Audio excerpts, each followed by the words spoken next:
오늘 장 초반 우리 시장이 출렁거렸는데 상승세 속 잠시 숨고르기일까?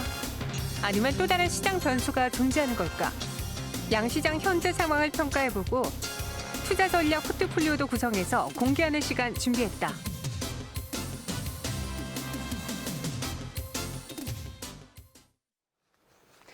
네, 와이드 경제 시간입니다. 어제 기준으로 코스피가 2,400을 2년 2개월 만에 넘겼고요. 오늘도 장중에 2,400선을 넘겼는데 갑작스럽게 시장의 움직임이 좀 이상하더니 코스피도 하락 전환하고 코스닥은 2% 넘게 밀리기도 했습니다. 현재 코스피 지수가 0.2% 내림세를, 코스닥은 다시 또 2.04% 하락하고 있는데요. 무엇이 우리 시장을 불안하게 만드는 것인지, 이 불안 요인 단순히 단기적인 건지 아니면 중장기적으로 또 이어질 수 있을까? 그에 대한 이야기 나눠보도록 하죠. 이번 시간 블로크 이동훈 대표와 함께하겠습니다. 안녕하세요. 예, 안녕하세요. 네, 안녕하세요. 오늘 시장이 갑자기 출렁이면서 물론 많이 올랐으니까 예. 조정을 받을 수는 있는데 또 다른 요인이 있는지 궁금하실 것 같아요. 그 예. 배경에 대해서 어떻게 보시나요? 우선 말씀하신 대로 이제 많이 올랐거든요. 근데 이제 많이 올랐어도 이제 투자자들한테 좀 트라우마 같은 게 있습니다. 그러니까 작년도에 코스닥이 11일 연속 올라가고 나서 그러니까 4월 초 이후에 이제 큰 조정이 시작된 적이 있었거든요. 그러니까 연속 상승 이후에 조정폭이 상당히 크게 나왔었다라는 점을 이제 투자자들이 좀 상기하다 보니까 그러니까 이번 조정이 생각보다 단순하게 눌림이 아니라 큰 조정이 나올 수도 있다. 이런 또 공포감을 기본적으로 좀 갖고 있다. 이렇게 봐야 될 것 같고요. 또 한 가지는 어제 이제 나왔던 백신 재료가 오히려 또 발목을 잡는 왜요? 그런 요인이 되는 측면도 있습니다. 그러니까 백신 개발되면 경제 정상화되는 속도가 상당히 빨라지게 될 것이고 빨라지게 된다라면 지금 공급하고 있던 유동성은 향후에 공급되는 것이 축소될 가능성이 높거든요. 근데 주식시장은 이미 경기가 좋아진 것 이상으로 반영이 돼 있잖아요. 근데 그동안에 두 가지 축, 경기 좋아질 것이다라는 기대감과 돈이 실제로 또 투입돼서 올라갔었는데 증시가 어느 정도 올라와 있는 상태에서 돈 공급이 끊어질지도 모른다 이런 공포감이 있거든요. 그래서 이런 부분들이 또 이제 발목을 잡고 있다 이렇게 봐야 될 것 같고요. 그다음에 그러니까 만기를 앞두고 있는 상태다 보니까 그러니까 만기를 앞두고서 이제 주식시장이 또 추가적으로 올라가는데 좀 부담을 느끼는 투자자들이 있거든요. 그래서 이런 변수가 있고요. 마지막으로 하나 좀 추가하자면 오늘 이제 미국에서 바이든이 이제 해리스를 부통령 후보로 지명을 했잖아요. 근데 이 인물이 굉장히 개혁적인 인물로 알려져 있거든요. 그러니까 개혁적인 인물인데다가 지금 바이든의 나이를 봤을 때는 재임하기가 좀 어렵다라고 보고 나서 바로 이 사람으로 대통령 다음으로 넘어갈 것이다 이렇게 보고 있거든요. 네. 정치적인 메시지를 강하게 낼 텐데 대체로 보면 기업의 규제라든가 이런 부분들을 좀 압박하는 발언이 많이 나올 수도 있어서 이에 따른 변수도 좀 챙겨봐야 되는 거 아닌가 뭐 이런 시각들이 복합적으로 작용해서 좀 밀리고 있다 이렇게 봐야겠습니다. 네, 한 세네 가지 요인을 이야기해 주셨는데 그동안 이제 우리가 시장에서 3차 랠리, 2차 상승을 기대했던 이유 중에 하나가 외국인과 기관 투자자 들어오고 있고 외국인이 특히 대형 IT주들을 사고 있다. 그 시그널을 봤기 때문인데 또 그러다가 어느새 사라지고 있어요. 왜 한 번에 안 들어오고 계속 이들도 눈치를 보고 있는 걸까요? 우선 이제 매수할 돈이 없습니다. 그러니까 돈이요? 예, 왜냐하면 네. 뭐 자금 지갑 사정을 우리가 알아볼 수 있는 게 외국인들 같은 경우는 글로벌 펀드 자금 동향 봐야 되는데 최근에 신흥시장 쪽에 돈이 안 들어오고 있거든요. 그러니까 돈이 들어와야 뭔가 좀 살 수 있는데 안 들어오면 방법은 뭐 딴 거 팔아서 사는 방법밖에 없거든요. 그러니까 팔아서 사는 거는 순매수로 잡히지 않잖아요. 뭐 기관도 마찬가지입니다. 주식형 펀드 쪽으로 자금이 계속 유출되고 있고 그러니까 연기금 같은 경우도 주식시장의 증시가 올라가 버리니까 보유하고 있는 주식의 지분 가치가 올라가면서 목표하고 있던 전체 투자 자산에서 주식 비중이 높아지니까 자연스럽게 줄일 수밖에 없거든요. 그러니까 기관들이 매수하기는 좀 어려운 측면이 있고요. 또 하나는 경기 회복을 전제로 그동안에 이제 시장이 올라왔는데 이걸 진짜 수치로 좋아지는지 확인하고 싶은 겁니다. 그러니까 네. 상저하고가 과연 되느냐. 그러니까 이 부분에 대한 어떤 확인 이게 좀 필요하고요. 마지막으로는 보유 지분 가치가 주식 매수 안 해도 계속 올라가고 있거든요. 예를 들면 LG화학 같은 경우는 외국인들이 뭐 매수도 안 했는데 보유 지분 가치가 막 7조 원, 8조 원이 불어나 버렸고 현대차 같은 경우도 뭐 5조 원, 10조 원 이렇게 계속 불어나는 상황이 생기니까 굳이 매수 안 해도 돈이 불어나는데 여기서 뭐 매수해서 무리할 필요가 없거든요. 그러니까 이런 부분들을 감안해 본다면 뭐 외국인 기관이 무리해서 주식을 매수할 돈도 없거니와 매수할 동기도 별로 없다라는 점에서 본다면 뭐 지표가 확실하게 개선되는 것까지 좀 확인하고 나서야 좀 더 움직임이 조금 더 다양해지지 않을까 그렇게 봐야 될 것 같습니다. 반대로 개인 투자자들은 시장 급락 때마다 갑자기 나타나주고 아니 더 나타나주고 있어요. 예. 오늘도 코스피 코스닥에서 지금 한 둘이 합쳐서 1조 원 가량 가깝게 수익 예. 매수 보여주면서 지수 하방을 막고 있는 상황인데 지금 시장에 대해서 개인 투자자들은 어떤 생각일까요? 사실 많이 오르긴 했잖아요. 이전 코로나 때만큼은 아니잖아요. 예. 근데 여기서 더 매수하는 이유가 뭘까요? 그 주식 투자 좀 하신 분들이 공통적으로 몇 년 전에 얘기했던 게 이제 뭐가 있냐면 서로 이제 상상은 되게 비슷하게 하는 건데 네. IMF 같은 하락장이 온다면 금융위기 같은 하락장이 온다면 그 기회 절대 안 놓칠 거다. 그런 어떤 정서들이 좀 있거든요. 근데 지금 순식간에 어떤 그런 상황이 이제 만들어졌잖아요. 그러니까 투자들 입장에서는 그게 원금 복원 정도가 되는 게 아니라 그 이상 올라가더라는 거를 이전부터 많이 봐왔거든요. 그러니까 이런 어떤 학습 효과에 의해서 주식시장에 어떤 투자하겠다 이런 어떤 이제 매수가 들어온 게 있었고 또 하나는 지금 저금리 기조가 상당 기간 유지될 수밖에 없는 그런 구조거든요. 그러니까 우리나라뿐만 아니라 이제 전 세계적으로 장기적으로 저금리 기조가 유지될 수밖에 없고 뭐 파월 의장 같은 경우는 내가 만약에 금리 인상한다라는 신호도 안 줄 거니까 그런 신호를 기다리지도 마라. 그렇게 강력하게 메시지 주고 있거든요. 그러니까 네. 지금 저금리 기조 유지된다라면 돈을 갖고 있는 것보다 어디선가 투자를 하는 것이 유리한데 그러니까 부동산 같은 경우를 보면 지금 부동산 뭐 아파트 서울에서 웬만해서는 지금 10억 원 가지고 구매하기 어렵거든요. 그러니까 부동산으로 투자하기는 쉽지 않고 하다 보니까 상대적으로 적은 이제 자금을 바탕으로 이제 투자할 수 있는 곳이 이제 주식시장이니까 이쪽에 들어오는데 또 한 가지 우리 좀 잘 봐야 되는 게 패턴이 완전히 달라졌습니다. 그러니까 예전 같은 경우는 주식 투자자들이 들어오게 되면 대부분 다 개별주를 샀거든요. 근데 우리가 연초에 기억해서 생각을 해보면 개인 투자자들이 삼성전자를 그렇게 많이 사더라.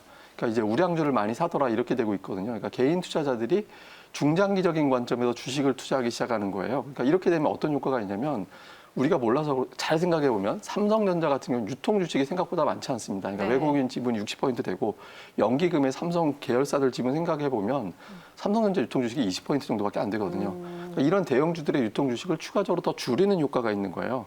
그러니까 개인들이 매수를 하고 외국인 기관이 조금만 건드리면 대형주들이 상당히 탄력이 붙는 그런 장이 만들어지고 있거든요. 그래서 그러니까 지금으로서는 뭐 개인 투자자들의 매수 효과가 주식시장에 계속해서 긍정적으로 작용을 하고 있다 이렇게 봐야 되겠고요. 그리고 이렇게 되다 보니까 뭐 하락 방향으로 뭐 투자하는 선물 매도 세력이라든가 풋옵션을 통해서 수익을 내려가는 세력들이 함부로 하락 쪽으로 좀 투자하기가 어렵게 되거든요. 그러니까 이런 어떤 구조 자체가 개인들에 의해서 시장이 지탱이 되고 또 올라가는 뭐 그런 선순환을 만들어내면서 개인이 증시 상승에 상당히 기여를 하는 뭐 그런 국면이 만들어졌습니다.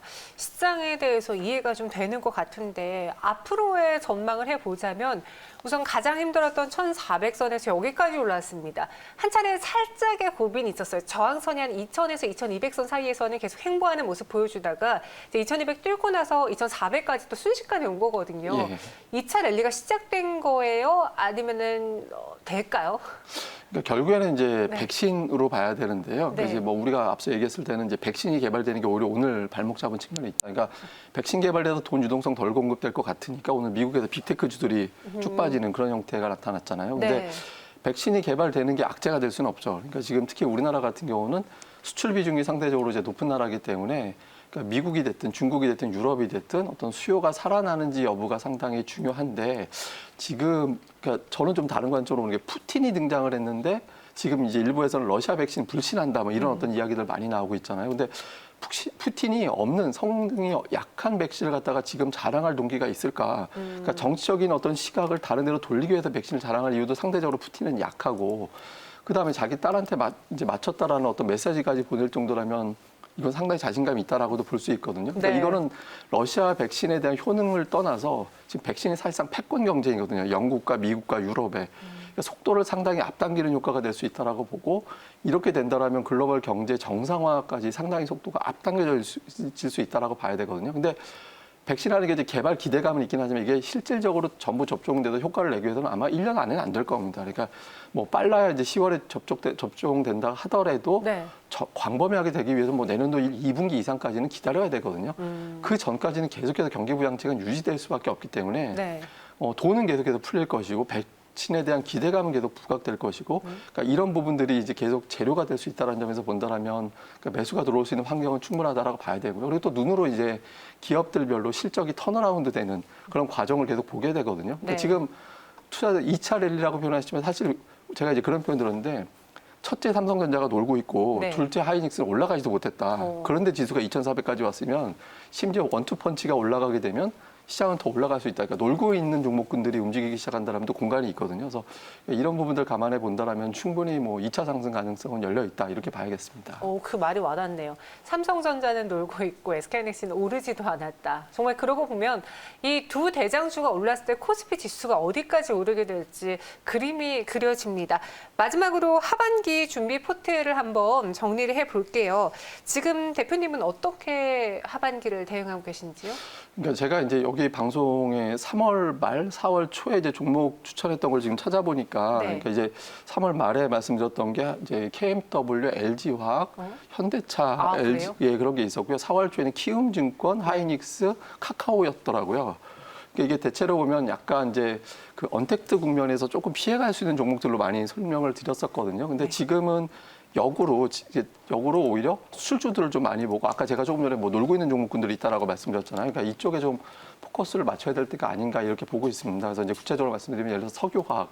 그러니까 석유화학 같은 경우는 우리가 상식적으로 생각을 해봐도 경기가 좋아져서 수요가 살아나야지만 이제 실적이 개선될 수 있는 산업들이거든요. 네. 뭐 금호석유가 됐든 롯데케미칼이 됐든 그러니까 이런 종목군들. 그러니까 화학 내에서도 극심한 차별화 됐잖아요. 2차 전지만 올라가고 화학 쪽은 좀 덜 올라간 측면이 있거든요. 그러니까 이런 쪽으로 한번 살펴보실 필요가 있고요. 그다음에 또 한 가지는 금융주들. 그러니까 금융주 오늘 미국에서 채권 금리가 이제 올라가기 시작했거든요. 그러니까 네. 경기에 대한 불확실성이 있다가 이제 백신까지 나왔으면 경기 좋아지겠구나라고 하면서 이제 채권 금리 올라가면서 오늘 미국에서 금융주들이 또 반응이 좋았거든요. 그러니까 우리 증시에서도 금융주들이 좀 올라갈 수 있는 환경이 만들어졌다는 점에서 이 종목군들도 좀 봐야 될 것 같고, 그리고 제가 뭐 계속 일관되게 말씀드리지만 참 안 올라가고 있는 종목 중에 하나가 IT거든요. 다른 어떤 수출주들은 다 좋았는데, 근데 IT주 같은 경우는 지금 제가 보기에는 이제 놀고 있는 거지, 네. 뭐 죽은 종목은 아니다 이렇게 보고 있거든요. 그래서 이렇게 이제 수출주 중심으로 좀 꾸려 나가고, 이제 그 이 종목들이 또 공통적으로 보면 이제 흔히 얘기하는데 IT를 제외하고 나머지 종목들이 좀 저 PBR 주들입니다. 그러니까 시장에서는 가격 부담이 있는 상태에서 상대적으로 싼 종목군들 또 실적 턴어라운드 기대감이 있는 종목군들 쪽으로 관심이 좀 넓어질 가능성이 있기 때문에 뭐 이런 종목 쪽에 좀 관심을 더 나가는 게 어떨까 이렇게 보고 있습니다. 네, 놀고 있는 IT 꺾인 건 아니다. 이제 오를 텐데 아직 그 시기가 안 왔다라고 평가하셨잖아요. 그러면 IT 내에서 신규 접근 가능한 종목 무엇으로 보는 게 좋을까요? 사실 이제 방송에서 네. 그러니까 이 종목을 얘기하면 제일 비겁하다라고 이제 지적을 받는데 뭔지 알 것 같기도 한데요. 네. 삼성전자 이제 말씀드리려고 하는데요. 근데 네. 이제 삼성전자에 대한 접근을 조금 다른 방식으로 좀 해보려고 합니다. 그러니까 네. 제가 아까 이제 LG화학 말씀드렸잖아요. 근데 LG화학의 외국인들 보유 지분 가치가 지금 한 17조 원 정도밖에 안 됩니다. 그러니까 여기서 2배 올라가 봐도 외국인들이 17조 원밖에 못 벌어요. 근데 삼성전자 같은 경우는 외국인 투자자들의 지분 가치가 현재 한 180조 원 정도 되거든요. 근데 삼성전자가 10% 정도만 올라가면 18조 원을 벌어요. 그러니까 제가 이제 참깨하고 이제 수박이라고 말씀드리는데 참깨 막 굴러가는 것보다 수박 한번 돌아가는 게 외국인들 입장에서 훨씬 더 나은데 그동안엔 그걸 못했죠. 왜냐면 돈이 안 들어오니까. 그러니까 외국인들이 못하는 상황이었는데 백신 개발되면서 완전 안전자산으로 가는 것보다 오늘 금값 급락했잖아요. 그러니까 극단적인 안전자산에 대한 포트폴리오 마저 줄이게 된다면 그 자금은 상대적으로 위험자산, 그러니까 주식시장 내에서도 상대적으로 위험자산은 신흥시장 쪽이 되거든요. 그러니까 이쪽으로 자금이 유입되게 되고 그렇게 된다면 우리가 이제 7월 말에 봤듯이 삼성전자에 대한 비중이 다시 한번 확대가 되는 그런 흐름이 나올 가능성이 높거든요. 그래서 삼성전자에 대해서 우리가 단지 그냥 시가총 1위 종목이니까 편입하자 이런 관점이 아니라 외국인들 수급 논리와 좀 맞아 떨어질 수 있기 때문에 뭐 지금 주가 정도 수준에서 한번 공략해 보는 그런 대응이 필요하지 않나 이렇게 보고 있습니다. 맞아요. 지난번에도 현대차 갖고 오셨을 때 4월 중이었거든요. 근데 그때는 현대차 이야기를 많이 안 하셨어가지고 이런 무거운 종목만 좋아하시나 LG와 현대차, 카카오라고 했는데 그 종목들의 수익이 많이 났습니다. 한번 삼성전자 눈여겨보겠고요. 목표 주가를 7만 원으로 제시하셨네요. 예, 그러니까 지금 네. 삼성전자 같은 경우는 이제 올해부터 내년도까지, 그러니까 내년도 지금 분기별로 보면 영업이익이 뭐 7조 원, 8조 원 이렇게 왔다 갔다 하는데 내년 같은 경우는 분기별로 10조 원 정도 예상을 하고 있거든요. 그러니까 지금보다 한 20% 정도 더 늘어나는 거죠. 그러니까 네. 주가도 그 정도의 어떤 상승 여력은 있지 않나 이렇게 봐서 7만 원 정도까지 뭐 중기적인 관점으로 한번 제시를 해봤습니다. 네, 어제 저희가 또 방송에서 한규수 매니저와는 6만 8천 원의 목표 주가를 제시해 드렸는데요. 삼성전자를 갖고 계시거나 또 신규 접근하고 싶으신 분들이 있다면은 이 전략 한번 참고해 보시길 바랄게요. 지금까지 이동훈 대표와 함께했습니다. 오늘 자세한 설명 고맙습니다.